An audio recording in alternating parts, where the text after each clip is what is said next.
Multiculturalism is failing because you need one culture to cohesively work together towards one goal. If everyone's working towards different goals, I just can't you have multiculturalism with assimilation? Can't you have a melting pot? That's what we have in Australia, though. We are a multicultural society in Australia. I think we do have some issues where some cultures might not integrate as well as other cultures, but on the whole, we are a real melting pot of cultures here, and I think people could say it's largely been successful, that we respect and we share values, but there are so many different cultures that work harmoniously and live harmoniously together here. That's the problem. People don't actually know what multiculturalism is.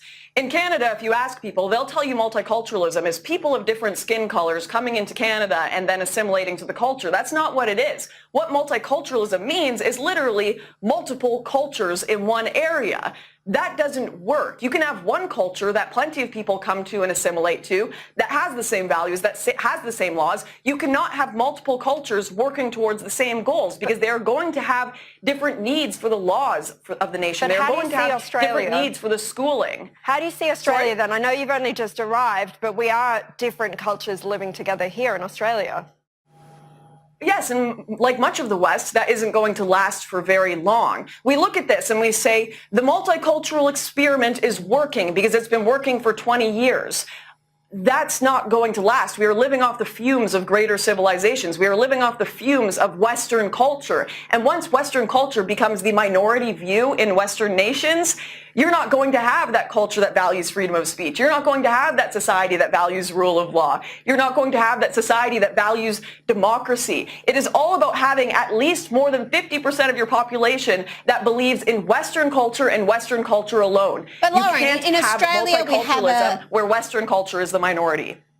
But Lauren, in Australia we have a very ordered migration system. We know who's coming into the country. We have a process of vetting people, whether they're coming through the humanitarian intake or coming through as economic migrants or under short-term migration program. You know, we know precisely who's coming in here and whether they are suitable to assimilating and valuing what we value. So how can you have a problem with that? What's an issue with having people from... You still have these no-go zone areas, much like the rest of the West. Sure, it may be going at a slower rate because you have vastly slowed down your immigration here in Australia. You've stopped the boats. So it's going at a slower rate than the rest of the West.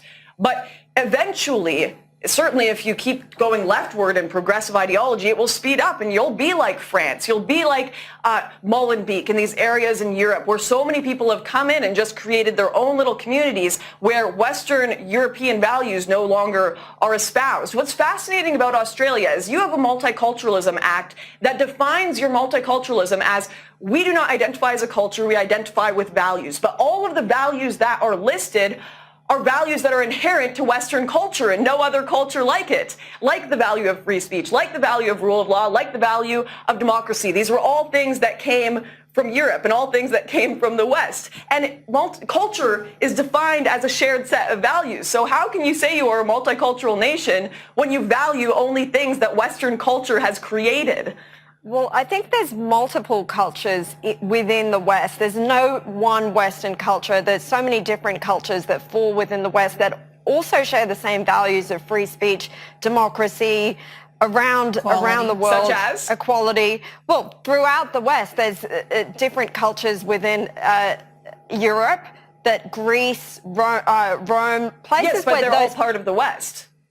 But there's more than one culture in the West. Greece and Rome were part of the West. But there's more than one culture in the West. That's what I began by saying. Sure, there are subcultures of Western culture, but Western culture is the encompassing culture.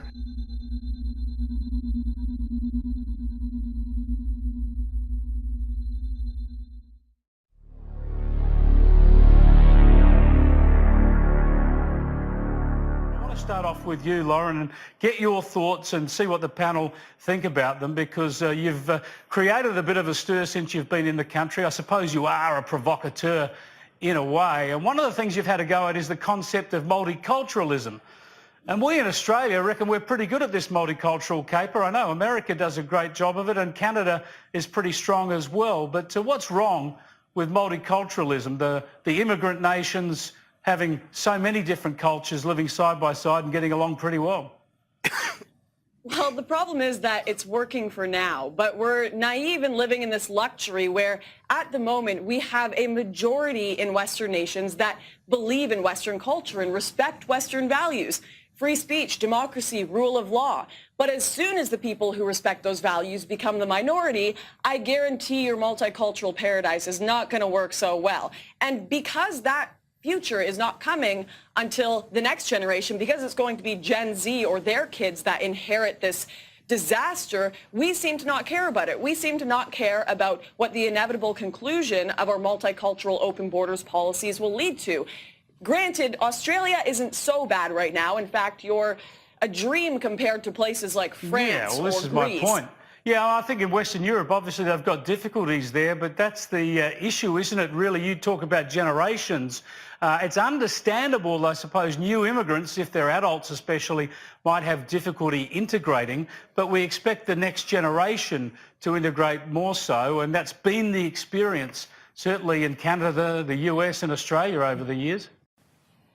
Not so much, actually. I'm from Vancouver, Canada, where we have almost half Chinese population. And granted, the Chinese population, they don't commit much crime, so it's not that bad. However, they've bought out most of the property in my city, and that has given them a lot of political clout. That's given them a lot of control over the city. So what we're seeing is we've had the communist Chinese flag raised over our town halls. We've had political meetings starting to be made in Chinese. We've had that culture begin to dominate our country. We live in a cultural mosaic in Canada, and what that means, unfortunately, is that some parts of that mosaic can get bigger and just engulf and take over other parts of it. And right now in Vancouver, that is the Chinese part.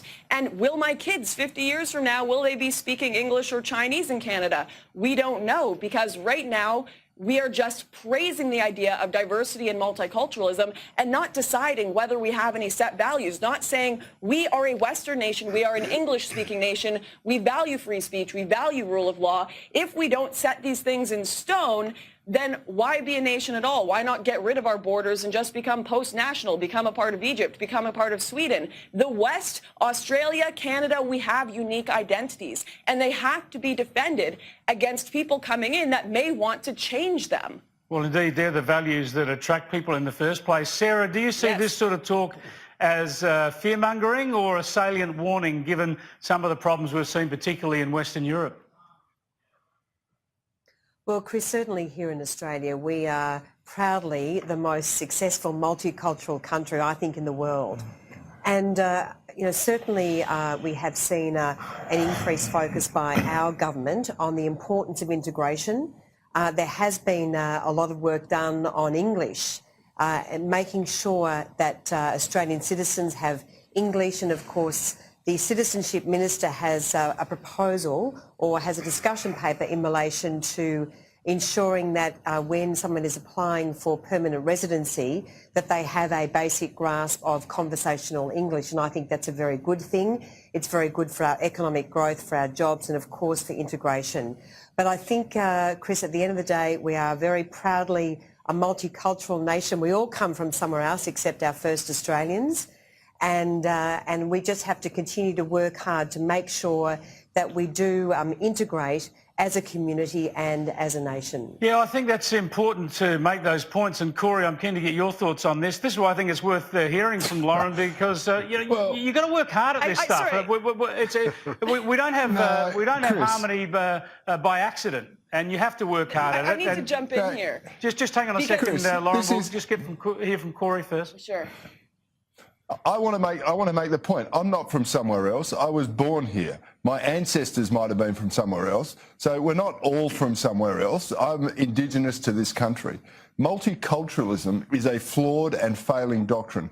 All cultures are not equal. We should defend our cultures. We should stand up for the values that we believe are important and enduring. And we should have no truck for the people that want to come here and colonise it with their own cultural values. And I make the point, over the last 30 or 40 years, when multiculturalism became the doctrine, when Al Grasby introduced it, we've now got racial problems in this country. Today, the Prime Minister acknowledged finally that we've got an African gang problem in Victoria. We know that in New South Wales you've got Muslim enclaves where, you know, they're trying to implement Sharia law and they're trying to challenge the orthodoxies that we have. We have the same thing here in South Australia. Now, the history of Australia and its success has been you're insisting that people who come here integrate, they adopt our values, they become part of the way of life. Now, unfortunately, it's changed because people come here for the welfare checks and the indulgences of the weak people in Parliament. Yeah, look, Lauren, is this a matter of semantics to a degree? Because people talk about multi-ethnic versus multicultural. I mean, you don't want to take it too far. Of course you don't want to accede to Sharia law, and of course you don't want people not to learn our language and integrate into our legal system and our values, but it's perfectly reasonable, in fact, enriching for people to practice other elements of their culture and share them with people in this country. Well, I'm so glad that he acknowledged that multiculturalism is indeed failing here, while the other panelists mentioned, oh no, we have people learning English, we have language classes, we have integration. That's not what multiculturalism is. Multiculturalism is not people assimilating. It literally means to have multiple cultures.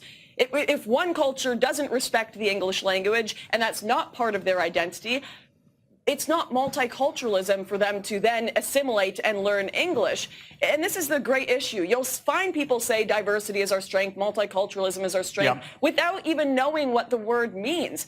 So for the Australians to know, much as the Canadians need to know this too, multiculturalism does not mean people of different ethnicities come to your country and then assimilate and learn the language and integrate into your culture. It means they come to your country and they make their own country within your country. They don't talk to you. They don't hire you for their jobs. They don't engage with you. Maybe you sometimes visit each other and you'll try the different foods, whatever. But for the most part, it means segregated different communities with different cultures, which, this is the scariest part, are working towards different goals.